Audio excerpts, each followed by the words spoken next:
setiap orang yang datang ke toko lu atau ke toko yang didistributorin sama lu, ya, pura-pura jadi guest customer apa ya namanya? Customer apa ya? Guest misteri atau apa gitu lah ya. Oh, pura-pura jadi pengunjung atau Pura-pura jadi pembeli? pengunjung, ya. Kamu sebagai seorang sales B2B yang bingung mau jualan kemana lagi. Udah ke toko A, ke toko B, atau ke outlet A, ke outlet B. Tapi ujung-ujungnya kamu bingung mau nawarin ke siapa. Mereka takutnya bukan target kamu, mereka kurang pas buat prospek kamu. Kemudian customer lama malah kamu lupain, yang padahal bisa kamu follow up. Penasaran kan kenapa itu bisa terjadi dan gimana sih cara solusinya?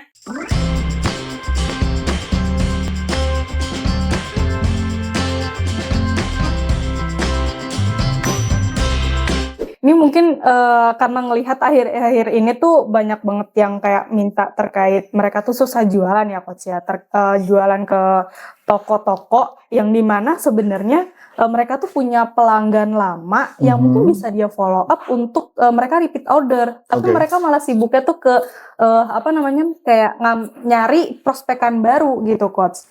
Nah sebenarnya lebih baik kita pertahanan yang udah lama ini untuk repeat order atau kita fokus ke yang baru juga Coach? Jadi di dalam konteks guerrilla marketing, penjualan yang terbaik adalah kita maintain yang lama. 60-70% harus maintain yang lama. 60-70%? Maintain yang lama. Omset itu harus didapat dari yang lama. 30% itu dari yang baru. Oke. Bukan semuanya baru. Baru itu makan waktu. Baru itu kerja kerasnya lama. Betul. Dan itu makan waktu bisa bertahun-tahun. Dan itu saya udah ngebuktikan bertahun-tahun di beberapa bisnis itu lama. Kalaupun terpaksa kita jual kepada orang-orang baru, harganya belum tentu bagus. Iya. Kenapa? Saya kasih contoh. Misalnya saya jualan ke Aulia. Aulia pelanggan lama saya. Aulia udah biasa ngambil banyak. Berkarton-karton ngambil. Bisa ratusan karton. Saya jualan juga sama Adi. Adi customer baru. Saya deketin. Kemudian saya tanya, bisa makan berapa banyak? Pasti dia akan ngomong, saya paling cuma makan paling 2 karton. Nah, kalau 2 karton sama ratusan karton, murahan mana? Ratusan karton. Jadi saya nggak mungkin bisa jualan sama dia. Iya. Nah, kapan bisa jualan sama dia? Sampai saya mesti nunggu dulu Adi punya kemampuan untuk makan 100 karton.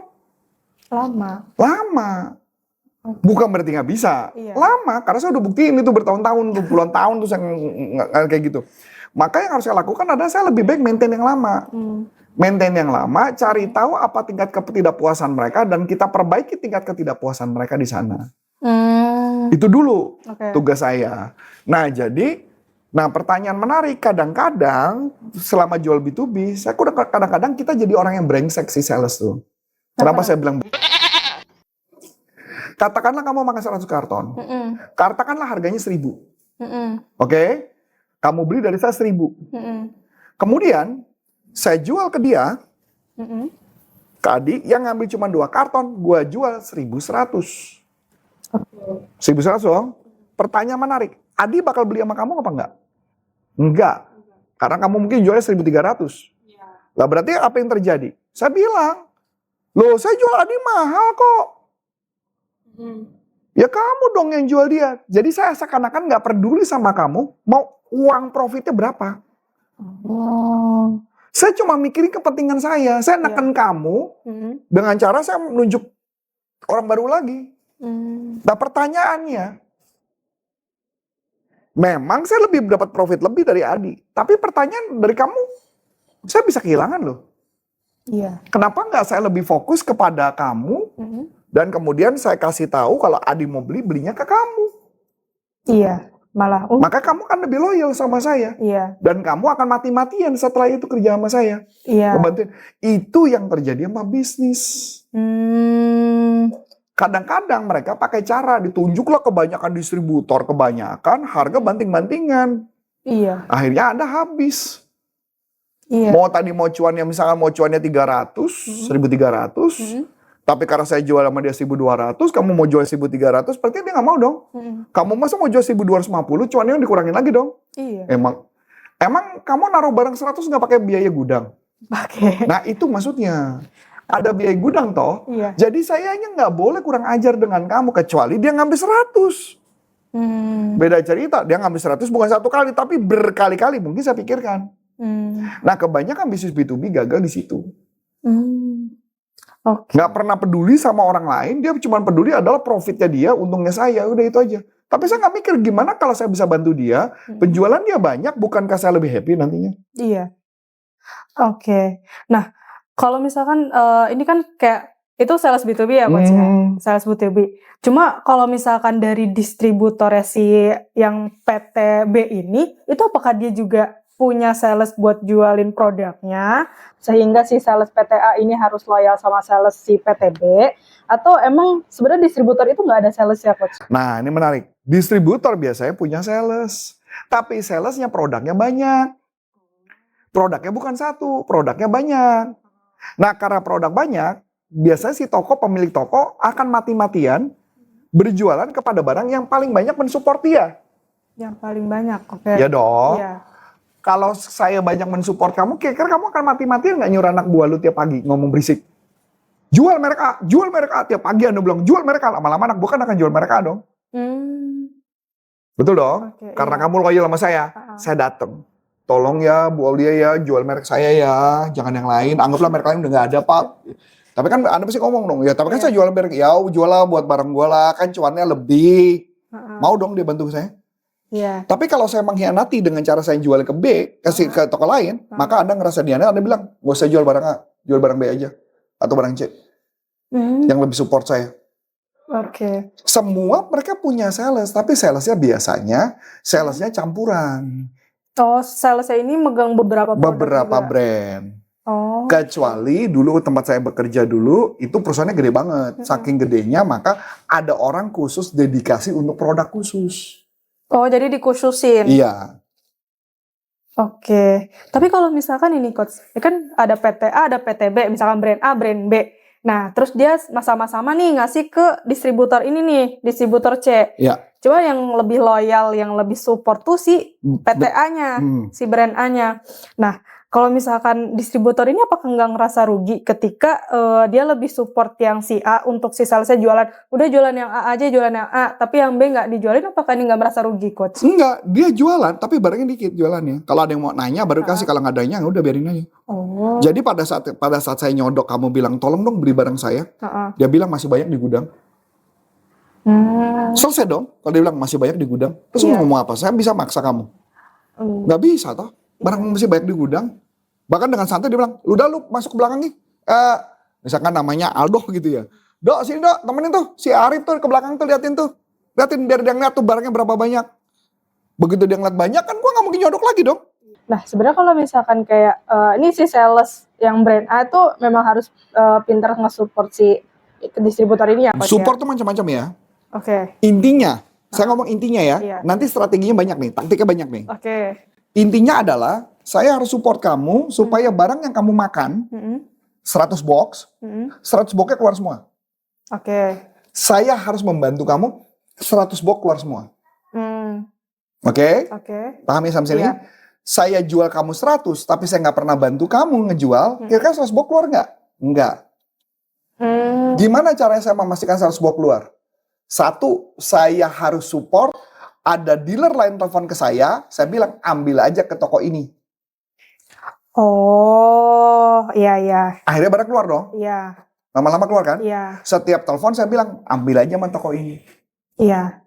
Terus saya ambil aja sama toko ini. Oh, kayak gitu malah lebih enak ya Coach?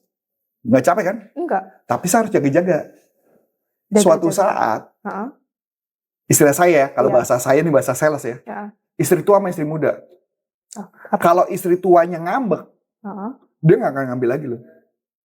Maka gue harus tunjuk istri muda. Saya sambil mempersiapkan istri muda yang seksi. Ini bahasa saya nih.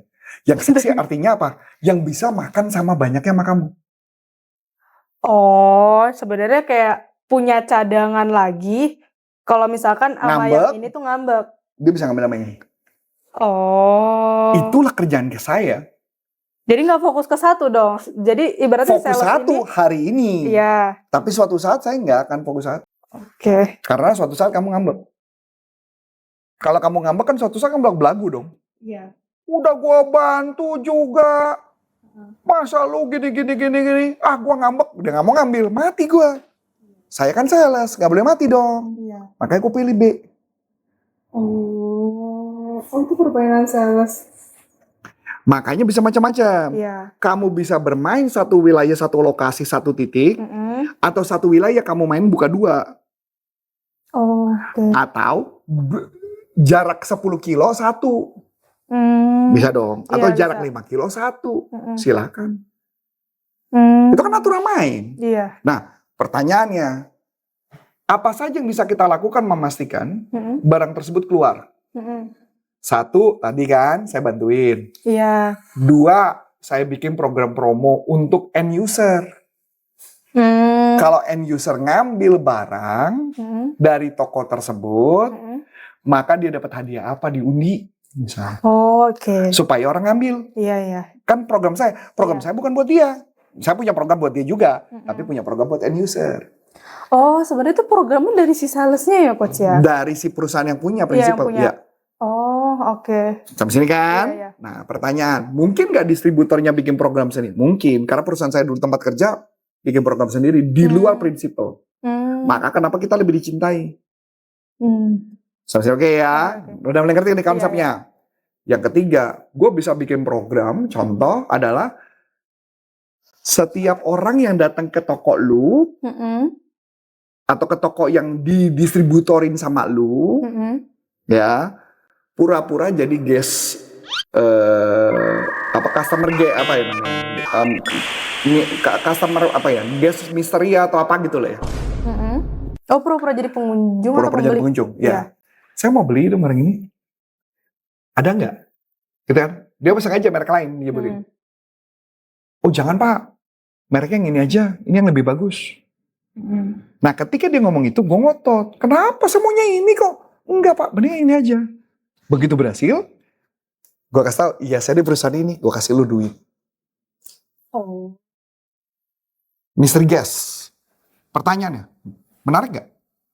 Iya. Maka apa yang terjadi? Kalau saya lakukan program itu selama 3 bulan, apa yang bakal terjadi? Semua sales di setiap distributor akan cerita merek itu. Iya. Penjualan naik gak? Naik. Itu maksudnya, jangan kita maksa jualan ke dia doang. Iya, benar. Masuk akal? Iya. Tapi di kita nggak rugi nggak sih, Coach? Siapa? Di kitanya Kita itu siapa prinsipal? yang tadi apa namanya kayak nyuruh orang buat jadi. Karena kan juga butuh barang laku dong. Iya. Kalau namanya kita udah disebut, pertanyaan, bini muda bakal muncul nggak? Muncul dong. Oh, tetap muncul. Karena dia ngasih, itu barang seksi banget ya. Iya. Banyak yang nanya ya. Padahal itu kan program gua. Oh iya. Istri muda akan muncul dengan sendirinya dan mengatakan istri muda itu ngomong, gua punya duit banyak, mau nggak gue yang beli 100? Oh, iya benar. Iya dong. Kalau distributor yang lakuin kan gua nggak ada untung. Iya. Masuk akal sama sini? Iya. Betul? Iya. Nah itu cara mainnya. Oke. Jadi itu salah satunya tuh ya, mystery guest. Gue bantu jual. Gue pasang lu hanging banner deh. Hanging di atas namanya mereknya. Iya. Ngebantu kamu penjual nggak? Iya. Ngebantu. Saya taruh SPG deh di tokomu. Ngebantu penjual nggak? Bantu. Iya. Iya nggak? Iya. Atau yang beli saya kasih e-book bagaimana, misalkan tentang makanan. E-book bahasakan tertentu. Menarik nggak? Menarik. Iya. Tugas saya adalah bukan hanya sekedar jualan ke lu, tapi mikirin bisa keluar nggak barangnya dari gudang lu. Iya. Kalau misalkan dia naruh SPG ya Coach ya, itu SPG-nya tuh dari perusahaan kita yang ibaratnya ngasih ini SPG buat ngebantu Ya kan, jualan gitu. Tugasnya saya kan. Ya. Kalau yang ngeluarin SPG-nya dia kan berarti artinya dia ngerasa cuannya gede banget dong. Ya. Iya balik lagi. Ada yang kerja sama kayak gitu ada. Misal contoh, gini mau nggak toko lu gua kasih papan nama. Papan namanya nama gua, mau nggak? Ya mau dong, kadang-kadang dikasih gratis. Gue bikinin papan nama, pajaknya gue yang bayar. Lu apa nggak seneng? Senang. Iya. Toko lu gue hiasin pakai barang gue. Seneng nggak lu? Ya, seneng. Nah itu. Tapi ketika bedanya, akibatnya dia sangat tergantung dari prinsipal. Beda dengan toko yang dia yang mengambil alih sendiri. Tapi saya nggak sebanyak itu yang punya kemampuan mau seperti itu. Banyak yang nggak punya kemampuan. Lebih tepatnya ketidakmampuan karena menurut dia rugi dia melakukan itu. Oh. Karena lu belum tentu loyal sama gua kok. Oh, jadi si salesnya ini belum punya kemampuan buat ngebantu banyak di sini ya? Karena dia takutnya ngerasa rugi, takutnya barangnya malah nggak kebeli di dia. Oke. Menarik? Iya. Jadi jangan bilang bahwa, oh yang penting gue jualan sama lu. Lah kalau lu gudang lu 100, terus gue masukin lagi 1000 gitu? Ya nggak mungkin. Terus gue, abis itu gue boleh ngasih utang sepanjang segala abad? Nggak juga kan? Iya. Gue kan minta lu bayar dong. Iya. Mana mau lu bayar orang barangnya masih nyangkut di gudang kok. Itu yang kebanyakan banyak sales yang pemikirannya mikirnya cuma jual ke sini tapi nggak bantu dia jualan. So kalau misalkan kayak cuma nyari baru tanpa kita mikirin yang udah pernah beli di kita. Mati. Iya. Dan ujung-ujungnya banting harga, percaya sama saya. Oh. Ujungnya banting harga. Apalagi misalkan Adi saya kasih tadi 1.200.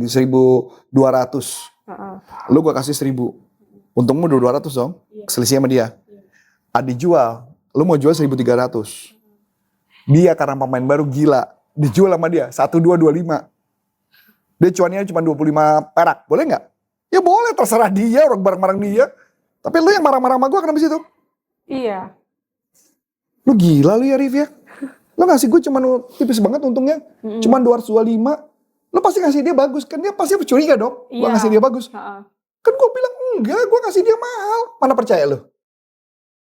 Enggak. Ya gak percaya orang dia bisa untung 25 nekat. Siapa tahu dia habis itu dia mau cuci laundry, money laundry. Dia jual aja murah. Bener dong? Iya benar-benar. Oh. Itu makanya banyak gagal jual B2B karena itu. Oke. Bisa nggak membuat program yang memastikan sell out gitu loh. Iya benar-benar. Oke. Iya sih, masih banyak yang salesnya tuh kurang ngerasa di situnya ya Coach ya.